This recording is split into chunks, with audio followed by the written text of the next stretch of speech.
how can you describe the over 31 months of Governor Mbah's administration based on security, education, agriculture, and health? Phenomenal.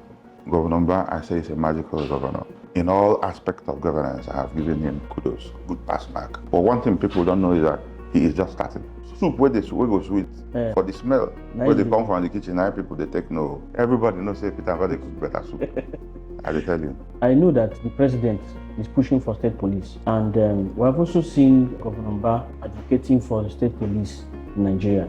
How are you pushing for that advocacy for state police? State police or community policing, however you see it. Community policing is something we see that is already going on in Enugu State. Quite unlike some other states. When I tell people what we are doing here, they try to see if they can copy and advise their own governors. But coming to your question about state policing, it actually requires constitutional amendment. And do I support it?